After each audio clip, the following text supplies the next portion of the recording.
Hello everyone, hope you are doing well and first of all happy Independence Day. So आज हम discuss करेंगे chapter second which is physical features of India.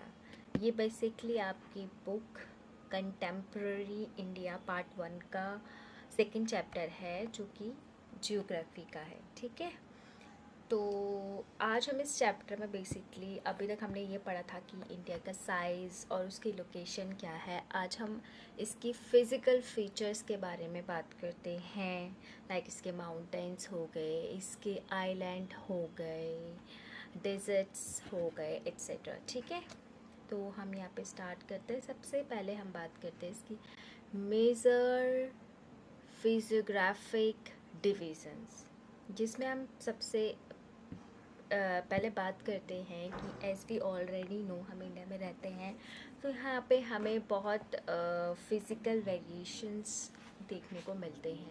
और जब हमें physical variations की बात कर रहे हैं, इसका मतलब क्या है?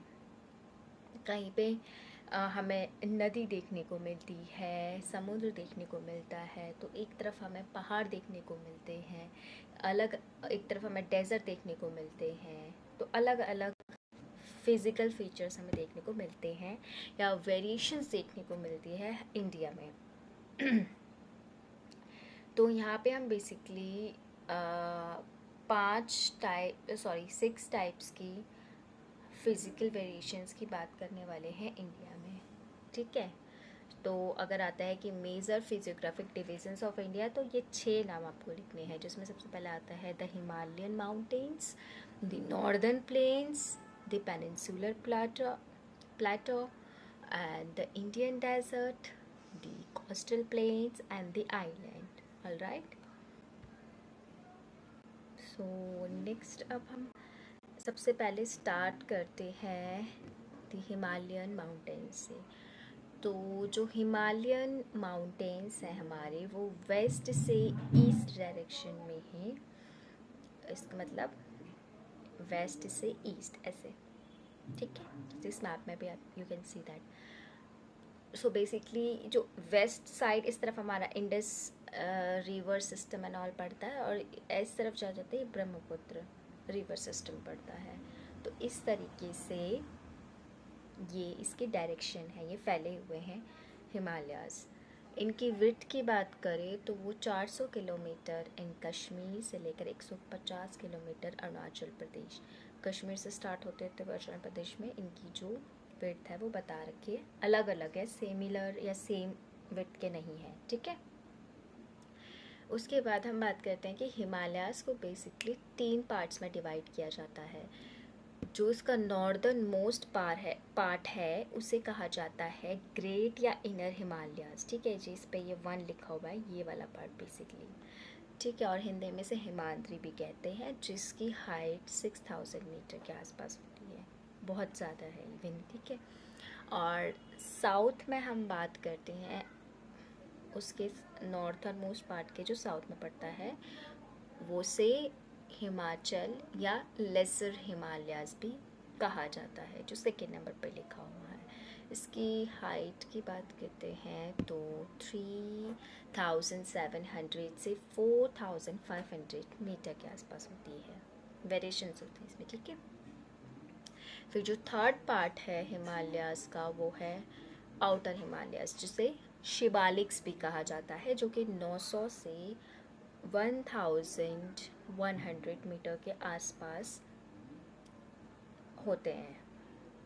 अब यहाँ पे हम देख सकते हैं कि पीर पंजाल रेंज जो है वो सबसे लॉन्गेस्ट और मोस्ट इम्पॉर्टेंट रेंज है इंडिया में, और बेसिकली ये कौन से पार्ट में पड़ती है? लेसर हिमालय। इस मैप में आप देख सकते हो ये पीर पंजाल रेंज का एरिया लिखा हुआ है, और ये पार्ट है लेसर हिमालय और शिवालिक का।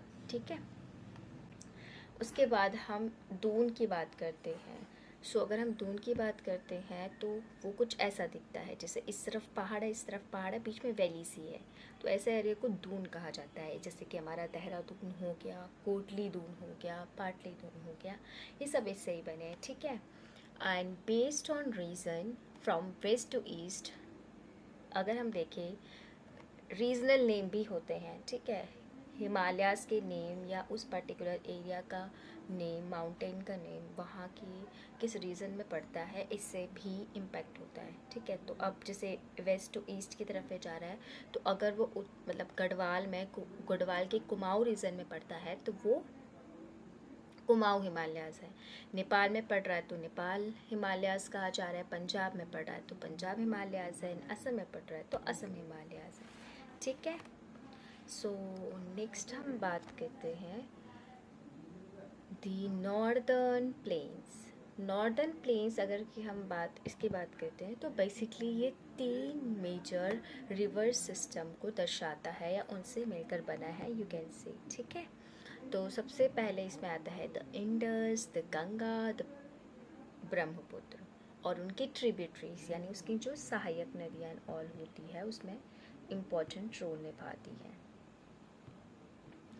उसके बाद यहाँ के जो सॉइल होती है बेसिकली वो ऑलूवियल सॉइल होती है जो कि काफ़ी फर्टाइल सॉइल होती है और एग्रीकल्चर एंड ऑल में बहुत इम्पॉर्टेंट रोल अदा करती है, ठीक है। उसके बाद हम बात करते हैं यहाँ का जो इस नदी के आसपास का जो एरिया होता है या लैंड होती है वो फर्टाइल होती है यानी उपजाऊ भूमि होती है। वाटर सप्लाई भी एडिक्वेट होगा क्योंकि वहाँ पे भाई रिवर बह रही है तो पानी आपको आसानी से मिल जाएगा और क्लाइमेट भी फेवरेबल होता है एग्रीकल्चर के लिए। और यहीं पे एक टर्म्स आता है डिस्ट्रीब्यूटरीज, वहीं पे हमें ये भी देखने को मिलता है जहाँ पे ट्रिब्यूटरीज जो है वो नदियाँ हैं जो मेन नदी यानी जैसे गंगा है या इंडस है उसमें आके मिलती है। वहाँ पे डिस्ट्रीब्यूटरीज क्या कर रही है, वो मेन नदी जो है जैसे ये गंगा नदी जा रही है उसके अलग अलग चैनल्स में डिवाइड हो रही है, ठीक है। तो ये भी नॉर्दर्न प्लेन्स का एक इम्पॉर्टेंट पार्ट है। तो बेसिकली अगर हम बात करते हैं तो नॉर्दर्न प्लेन्स में हम इसको बेसिकली 3 पार्ट्स में डिवाइड करते हैं। You can write it like this कि the Indus river system, the Ganga river system and the Brahmaputra river system and also उसी में हम इसको थोड़ा सा बात करते हैं तो वेस्टर्न पार्ट जो पड़ता है उसका जो कि पंजाब प्लेन्स में पड़ता है जहाँ पे बेसिकली हमारी इंडस और इसकी ट्रिब्यूटरीज आती है जैसे कि द झेलम हो गया, चेनाब हो गया, रवि हो गया, ब्यास हो गया, सतलुज हो गया। तो ये बेसिकली इंडस और रिवर सिस्टम को बनाती है, ठीक है। उसके बाद हम बात करते हैं नॉर्थ इंडिया। नॉर्थ इंडिया में जो गंगेटिक प्लेन्स है, ठीक है, ये वाला है गंगा रिवर का मैप। तो गंगोत्री ग्लेशियर से निकल रहा यहाँ से ये बे ऑफ बंगाल में जा रहा है, ठीक है। और वहीं पे इंडस वैली या इंडस रिवर जो होती है वो अरेबियन सी में जाती है। आई थिंक नेक्स्ट कुछ चैप्टर्स में हम ये डिटेल में डिस्कस करने वाले हैं, तो यहाँ पे हम शॉर्ट में इसकी बात करते हैं। फिर ईस्ट इंडिया की तरफ जो पड़ता है बेसिकली इस तरफ ये ईस्ट इंडिया का पार्ट है, तो यहाँ पे हम ब्रह्मपुत्र प्लेन्स की बात करते हैं क्योंकि ये ब्रह्मपुत्र रिवर सिस्टम ये नदी के आसपास बसे हुए हैं, ठीक है। तो वो वाले प्लेन्स भी हम आप उनकी बात करते हैं। अब ये 4 भाबर, तराई, भागर, खादर, ये 4 बेसिकली एरियाज़ हैं जो हिमालयाज़ के बाद आ रहे हैं या यू कैन से प्लेन, एक सब डिवाइड या अलग से आप उनको लिख सकते हैं। तो इसमें भाबर की अगर हम बात कर रहे हैं तो ये एक नैरो बेल्ट होती है, यहाँ से जो रिवर जा रही होती है ना वो बेसिकली अंडरग्राउंड होती है, ठीक है, दिख नहीं रही होती है। और ये एरिया माना जाता है कि फ्लड से भी प्रिवेंट करता है। इसकी अगर हम विड्थ की बात करते हैं तो 8 से 16 किलोमीटर मानी जाती है। और यहाँ पे जस्ट पत्थर वगैरह हो गए, सैंड वगैरह हो गया, वो होता है, बट पानी मेनली यहाँ पे अंडरग्राउंड है। तो जो ये एरिया है वो भाबर का है। Second you can see in that image as well Terai है। तो तराई में बेसिकली क्या है कि ये माना जाता है फर्टाइल रीजन, यहाँ पे भी ओलुवियल सॉइल है, ठीक है, एंड फार्मिंग के लिए काफ़ी अच्छा है और डेंस फॉरेस्ट का एरिया होता है ये बेसिकली। अब यहाँ पे जो नदी भाबर में अंडरग्राउंड हो गई थी, यहाँ पे अब वो री इमर्ज कर रही है, विच मीन्स अब हम उसे देख सकते हैं बेसिकली, ठीक है, वो दिख रही है, ऊपर ही आ गई है वापस, ठीक है। तो वो एरिया बनाता है तराई। तीसरा आता है भांगर। माना जाता है कि भांगर एरिया जो है वो खादर, जो कि एक न्यू ऑलिवल सॉइल एरिया है, उससे पुराना है। तो आम भाषा में इसे कंकर भी कहा जाता है, वह कंकर एंड ऑल ये सब पाए जाते हैं। इस वजह से ये खादर की अपेक्षा या एज़ कंपैरिजन टू खादर ये लेस फर्टाइल होता है, ठीक है। और ये ओल्डर ऑलिवल सॉइल की कैटेगरी में आता है, प्लेन की कैटेगरी में आता है। उसके बाद अगर हम खादर की बात करते हैं, 4 पे आप देख सकते हैं साइड के बीच में रिवर जा रही है, तो उसका साइड का जो एरिया है ये हर ईयर रिन्यू होता है, क्योंकि नदी जा रही होती है, वहाँ से बह रही है, ठीक है। पर्टिकुलर एरिया में आप देख सकते हो, इस वजह से तो ये सबसे ज़्यादा फर्टाइल होता है, क्योंकि जस्ट उसके बगल से ही है, पास है उसके, कनेक्टेड है नदी से, ठीक है। तो ये एक आइडियल लैंड माना जाता है, जगह मानी जाती है जहाँ पे एक अच्छा खासा एग्रीकल्चर किया जा सकता है, और ये न्यू ऑलिवियल सॉइल की कैटेगरी में आता है, ठीक है। इसमें हमने ये डिस्कस नहीं किया बट लाइक कि कहाँ से क्या क्या निकलता है, बट यहाँ पे हमने मैप में इसको थोड़ा दर्शाने की कोशिश करी है। And some of the facts you can read from the books. Thank you. And next हम बात करते हैं यहाँ पे द पेनिनसुलर प्लेटो। तो इसमें हम बात करते हैं, जो पेनिनसुलर प्लेटो है ये बना है crystalline, igneous and metamorphic rocks. Obviously साफ पता चल रहा है कुछ इम्पॉर्टेंट रॉक्स के नाम हैं जो दिए हुए हैं, तो इन सब से मिलकर वो पेनिनसुलर बेसिकली बना हुआ है। एंड ये माना जाता है कि ये जो पेनिनसुलर होते हैं ना, ये ट्राइंगल शेप में होते हैं। 3 साइड पेनिनसुलर का मतलब ही क्या होता है, पेनिनसुला क्या होता है, जिसके 3 साइड वाटर है, एक तरफ लैंड है। तो पेनिनसुलर प्लेटो भी वही है। प्लेटो को अगर हम अलग करते हैं तो वो एक ट्रायंगल एरिया जैसा है, कुछ ऐसा दिखता है, ठीक है। ये प्लेटो ले लो, और वो पेनिनसुलर, 3 तरफ उसके वाटर है, एक तरफ लैंड है, इस वजह से उसे पेनिनसुलर प्लेटो कहा जा रहा है, ठीक है। अब ये इसमें डिफरेंट पार्ट्स होते हैं। ऐसा नहीं है कि हील है तो हीली रेंज होंगी, ऐसा नहीं है। हील होंगी, वैली होंगी, प्लेन्स होंगी, इसमें डिफरेंट रीजन्स में डिवाइड होता है, ठीक है। अब प्लेटो को हम कह सकते हैं कि ये ब्रॉड भी होते हैं और शैलो यानी खाली वैलीज भी होती हैं, और राउंडेड हील्स भी होते हैं यहाँ पे, hills. And 2 broad divisions. Basically peninsular plateau को 2 पार्ट्स में डिवाइड किया जाता है, the central highlands and the Deccan plateau. अब इस मैप में आप देख सकते हो, जैसे कि सेंट्रल हाईलैंड का एरिया ये पड़ रहा है, Deccan plateau basically south of the India पड़ रहा है, ठीक है। तो सेंट्रल हाईलैंड जो है वाइडर होते हैं वेस्ट में, central highlands are wider in the west, और जैसे जैसे ईस्ट में जाते रहते हैं इनको ये थोड़ा थोड़ा नैरो हो जाते हैं, ठीक है, जिसकी वजह से इन्हें बुंदेलखंड या बागेलखंड भी कहा जाता है। ये रीजनल उसके नेम वेम आप कह सकते हैं, उन्हें दिया जाता है, ठीक है। फिर आता है दक्कन प्लेटो, ठीक है। हमें 2 पार्ट्स में से डिवाइड किया है, central highlands and Deccan plateau. Deccan plateau basically Narmada नदी के साउथ में पड़ता है, तो ये नॉर्थ में पड़ता है बेसिकली ऊपर वाला, ठीक है। तो उसके बाद यहाँ पे भी आप देख सकते हैं इस मैप में नीचे की साइड पड़ रहा है, ठीक है। तो इसके साथ क्या है कि जो दक्कन प्लेटो वाला एरिया है जो उसके वेस्ट में पड़ रहा है वो वेस्टर्न घाट्स का एरिया है, जो ईस्ट में पड़ रहा है वो ईस्टर्न घाट्स का एरिया होता है, ठीक है। और यहाँ पे हम देखते हैं वेस्टर्न, यू कैन से, अगर सॉरी हाँ, वेस्टर्न और ईस्टर्न घाट है, तो अगर जो दक्कन प्लेटो के वेस्ट की तरफ पड़ता है वो वेस्टर्न घाट का एरिया पड़ जाता है, ठीक है। सिर्फ हमारे Gujarat, Maharashtra, Goa and all area पड़ते हैं, और ईस्टर्न की तरफ हमारे ईस्टर्न स्टेट्स पड़ते हैं, ठीक है। उसके बाद अगर हम बेसिकली इनमें डिफरेंसेस की बात करें तो हम छोटे छोटे डिफरेंसेस की बात कर सकते हैं। तो ये एक कॉन्टिन्यूस रेंज है वेस्टर्न घाट्स, यहाँ पे ज़्यादा कोई मेजर गैप्स नहीं हैं, ठीक है। But gaps in the sense मतलब लाइक प्लेन्स को लेकर है, हील है तो वो हील्स अगर है तो ऐसे ऐसे करके हो सकती हैं, ज़्यादा गैप नहीं है। बट ईस्टर्न पार्ट्स में हम देख सकते हैं कि वहाँ थोड़ा गैप्स हैं, ठीक है। हील जैसे मतलब यहाँ पे एक हील है, थोड़ा रिवर जा रही है, फिर हील है, प्लेन है, लाइक दिस। ये डिफरेंसेस वहाँ पे दिखने को मिलती है। तो रेंज एक प्रॉपर रेंज नहीं जा रही है, जैसे कोई हिमालय रेंज है तो एक प्रॉपर नहीं जा रही है, बीच में वो प्लेन है, ये है, नॉल है, ठीक है। उसके बाद हम बात करते हैं इनकी हाइट की, जो आपकी बुक में भी दिया हुआ है। तो वेस्टर्न घाट्स की एवरेज हाइट अगर मानी जाती है वो 900 से 1600 मीटर के आसपास, वहीं पे ईस्टर्न की 600 मीटर जो कि एवरेज मानी जा रही है, ठीक है।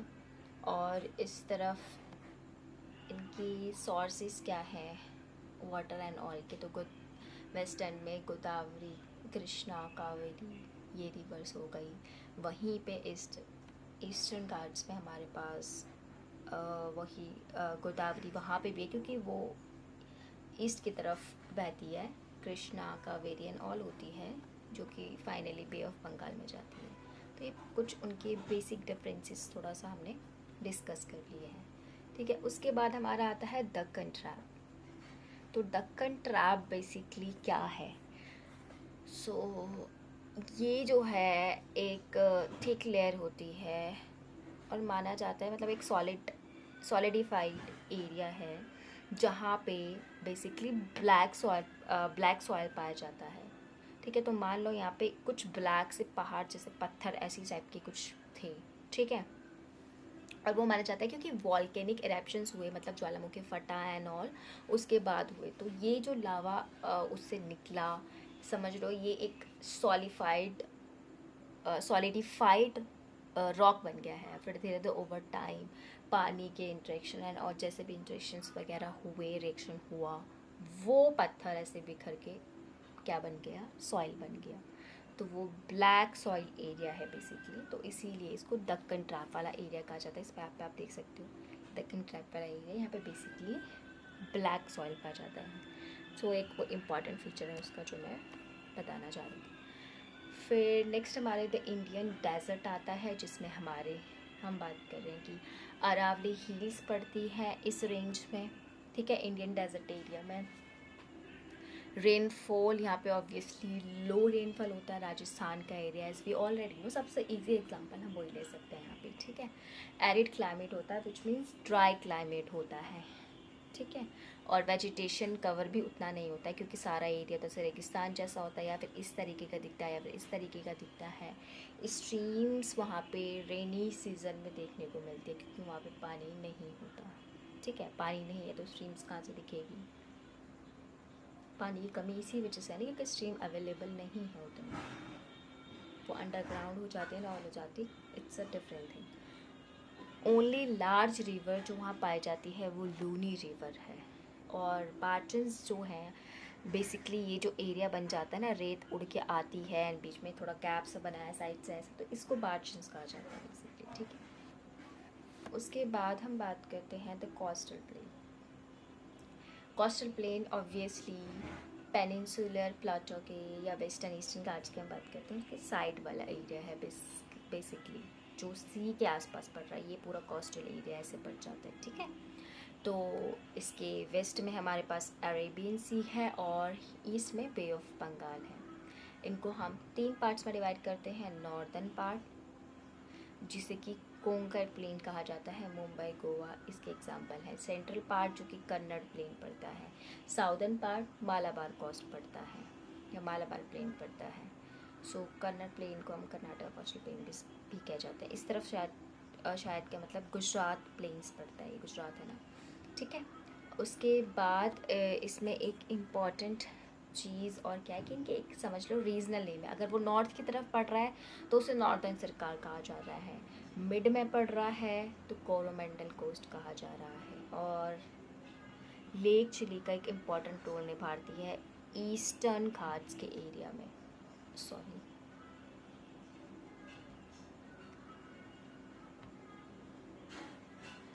लेक चिली का, ठीक है। ये कोस्टल प्लेन है बे ऑफ बंगाल की साइड से। कोस्टल प्लेन का एरिया बेसिकली ये है, जो दोनों हमारे इस तरफ अरेबियन सी है, इस तरफ हमारा बे ऑफ बंगाल है। ये जो पूरा रीज़न इसमें हाईलाइट किया हुआ है मैप में, ऐसे कैन से ब्लैक उससे, तो ये पूरा कोस्टल प्लेन का एरिया पड़ता है। ठीक है, तो इसमें एक सबसे इम्पॉर्टेंट लेक का नाम दिया हुआ है, चिलिका लेक, जो वहाँ की पानी की आपूर्ति एंड ऑल के लिए इम्पोर्टेंट रोल निभाती है। ठीक है, सो मैंने तो बहुत जल्दी समझा दिया ना। सो नेक्स्ट हम बात करते हैं द आइलैंड्स। आइलैंड्स में ऑब्वियसली हम जानते हैं कि 2 आइलैंड्स हैं जो कि इंडिया का पार्ट है, इंडिया ही कहलाती है, Lakshadweep and Andaman and Nicobar island. तो लक्षद्वीप की अगर हम बात करते हैं तो उसे लुका देवर या लुका देव भी, या मिनी, I am sorry I am not able to pronunciate it. ठीक है, सो आप पढ़ सकते हैं इसे मिनी शेंग और अमनदेव। सो ये नामों से भी लक्षद्वीप आइलैंड को हम जानते हैं। एंड 1973 में बेसिकली लक्षद्वीप का नाम लक्षद्वीप पड़ा था, उससे पहले हम उसे इन नामों से बुला रहे थे। ये स्मॉल कोरल एरिया है, कोरल एरिया मीन समुद्र के आसपास का जैसे ग्रीनरी ग्रीन से दिख रहा है, आपने कहीं कहीं पे देखा होगा ऐसा, तो वो एरिया बेसिकली ये पड़ता है 32 स्क्वायर किलोमीटर के एरिया में ये पड़ता है। इसमें लक्षद्वीप आइलैंड ऑब्वियसली सिर्फ एक ऐसे जॉइंट आइलैंड तो है नहीं, छोटे छोटे आइलैंड्स का ग्रुप है, तो उसी में एक कवारती आइलैंड है। तो इट इज़ लाइक कि जैसे हमारा इंडिया है उसमें अलग अलग स्टेट है, ऐसी लक्षद्वीप के अंदर अलग अलग जगह होती है, जैसे ऑब्वियसली हमारे विद इन स्टेट्स भी अलग अलग जगह होती है। तो उसमें से एक पार्ट है कवारती आइलैंड, जहाँ पे एडमिनिस्ट्रेटिव हेडक्वार्टर्स है, वहाँ से वो एडमिनिस्ट्रेट बेसिकली करते हैं। और great diversity of flora and fauna हमें वहाँ देखने को मिलती है, बिकॉज प्लांट्स एंड एनिमल्स। ठीक है, एंड इसके बाद हम करते हैं एक इम्पॉर्टेंट आइलैंड की बात, वहाँ पे जो एक इम्पॉर्टेंट रोल निभाता है उसका नाम है पिटी आइलैंड। ठीक है, जहाँ पे एक बर्ड सेंचुरी भी है और यहाँ पे इतने लोग नहीं रहते हैं। ठीक है, वैसे तो इसको कंसिडर किया है कि यहाँ पे कोई नहीं रहता, बट फिर भी यू कैन से कि उतने जितने कंसिडर करने के लिए होता है क्राइटेरिया, उतने लोग वहाँ नहीं रहते। और अंडमान निकोबार आइलैंड की बात करते हैं तो वो साइज़ में बड़ा है, ये रहा अंडमान निकोबार। ठीक है, ये अंडमान है और ये निकोबार है। तो अंडमान एंड निकोबार आइलैंड्स ऐसे हम इसे कहते हैं। अंडमान नॉर्थ में पड़ता है, निकोबार साउथ में पड़ता है। यहाँ पे भी हमें diversity of flora and fauna basically means plants and animals की डाइवर्सिटीज़ देखने को मिलती है। ऑब्वियसली जंगल जैसा एरिया है तो ऑब्वियसली वहाँ रहेंगे। तो यहीं पे हमने ये 6 बेसिक फिज़िकल वेरिएशंस इंडिया के बारे में पढ़े शॉर्ट में। सो यहीं पे हम कॉन्क्लूड करते हैं अब इस वीडियो को। So in conclusion obviously we can say कि each region complements the other and makes the country richer in the natural resources. For example, the mountains are the major sources of water and forest wealth. Thus, the diverse physical features of land have immense future possibilities of development. Obviously हम कह सकते हैं ना कि जो हमें ये different type of physical variations हमें देखने को मिलती हैं इंडिया में, ये एक दूसरे के लिए एक तरीके से कॉम्प्लीमेंट्री है। ठीक है, क्योंकि इस समय बहुत सारे नेचुरल रिसोर्सेज मिल रहे हैं। माउंटेन्स से हमें नेचुरली पानी मिल रहा है क्योंकि ग्लेशियर पिघल रहे हैं, पानी मिल रहा है। फॉरेस्ट से हमें इतनी वेल्थ मिल रही है। तो ये सब डाइवर्स फिज़िकल फीचर्स मिलकर हमारे डेवलपमेंट में एक इम्पॉर्टेंट रोल निभाते हैं। ठीक है, तो यहीं पे ये वीडियो कंक्लूड होती है। Thank you so much and तक बने रहने के लिए। And please do not forget to like share and subscribe Paul his tutor.